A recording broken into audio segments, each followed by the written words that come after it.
Warangal Khammam Nalgonda teachers MLC counting కోసం Nalgonda ఆర్జలబావి wear housing గోదాముల్లో ఏర్పాటు చేశారు. ఈ స్థానంలో 93.57% పోలింగ్ నమోదైంది. 25 టేబుల్స్ పై 1500 మంది సిబ్బంది ఓట్లను లెక్కించనున్నారు.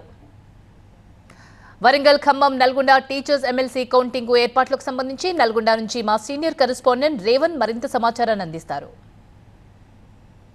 కౌంటింగ్ సంబంధించి అధికార యంత్రాంగం పూర్తి ఏర్పాట్లు చేసింది. నల్గొండలో ఉన్నటువంటి ఆర్జాలబావి గోదాముల్లో ఈ కౌంటింగ్ కేంద్రం ఏర్పాటు చేసింది. మనం ప్రస్తుతం కౌంటింగ్ కేంద్రంలో రేపు ఉదయం సరిగ్గా 8 గంటల ప్రాంతంలో ఈ ఎమ్మెల్సీ కౌంటింగ్ అయితే కొనసాగుతుంది. ఇప్పటికే బ్యాలెట్ బాక్స్ అయితే నిక్షిప్తమై ఉన్నాయి. దానిలో ఓట్లు కూడా వేసినట్టు ఉన్నాయి. వాటి తర్వాత 7 గంటల సమయంలో అభ్యర్థులు వాళ్ళ ఏజెంట్లకు సంబంధించిన సమక్షంలో స్ట్రాంగ్ రూమ్లను ఓపెన్ చేస్తారు. ఆ తర్వాత 8 గంటల సమయంలో అక్కడ ఉన్నటువంటి ఏదైతే 200 పోలింగ్ కేంద్రాలు ఉన్నాయి, ఆ 200 పోలింగ్ కేంద్రాలకు సంబంధించినటువంటి బ్యాలెట్ బాక్సుల్ని ఇక్కడ 25 టేబుల్ ఏర్పాటు చేస్తారు. 25 టేబుల్ ఒక్కొక్క టేబుల్కి ఒక్కొక్క బాక్స్ ఇచ్చుకుంటూ ఓఎస్ఎస్ ఫర్టిలిటీలో అమ్మ నాన్నలకి పర్సనలైజ్ ట్రీట్మెంట్ ఇచ్చారు.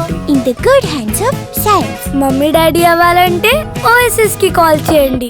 ప్రతి రౌండ్కు 25 పోలింగ్ కేంద్రాలకు సంబంధించిన బ్యాలెట్ బాక్సులు వెళ్తాయి.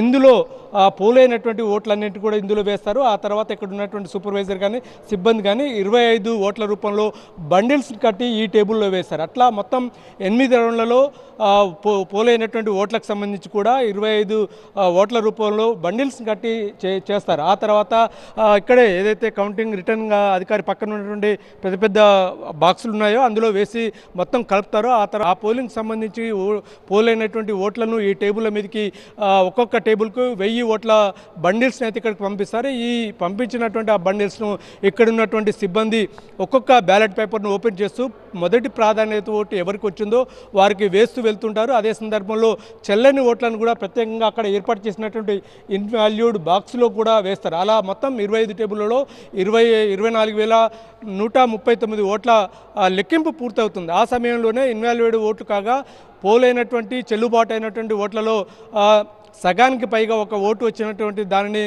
గెలుపు కోటాగా నిర్ణయిస్తారు. ఆ గెలుపు కోటా మొదటి ప్రాధాన్యత ఓటులో ఎవరికైతే వస్తాయో వారిని అంటే విజేతగా ప్రకటిస్తారు. కానీ మొదటి ప్రాధాన్యత ఓట్ల లెక్కింపులో కూడా అంటే గెలుపు కోట రాకపోతే మాత్రం మరో రెండో ప్రాధాన్యత ఓటును కూడా లెక్కలోకి తీసుకుంటారు. అలా మొత్తం రెండో ప్రాధాన్యత ఓట్లలోకి కూడా తర్వాత కూడా ఈ గెలుపు కోట రాకపోతే మాత్రం కింది నుంచి ఎవరైతే మొత్తం 19 మంది అభ్యర్థులు ఉన్నారో ఆ అభ్యర్థులకు లీస్ట్ కింది నుంచి ఎవరైతే అభ్యర్థి ఉన్నారో ఆ అభ్యర్థికి వచ్చినటువంటి ఓట్లను బదలాయిస్తూ ఉంటారు. ఇలా చివరిగా ఎవరైతే గెలుపు కోట చేరుకున్న తర్వాత ఆ అభ్యర్థిని విజేతగా నిర్ణయిస్తారని చెప్పి అధికారులు చెప్తున్నారు. అవకతవకలు కానీ తప్పిదాలు జరగకుండా ఉండేందుకు కూడా అన్ని ఏర్పాట్లు చేస్తారు. మొత్తం సరిగ్గా రేపైతే ఉదయం 8 గంటలకు ఈ కౌంటింగ్ అయితే ప్రారంభమవుతుంది. సాయంత్రం 6 గంటల సమయంలో విజేతగా ఎవరైతే విజేత తేలే అవకాశం అయితే ఉన్నట్టుగా అధికారులు అయితే చెప్తున్నారు.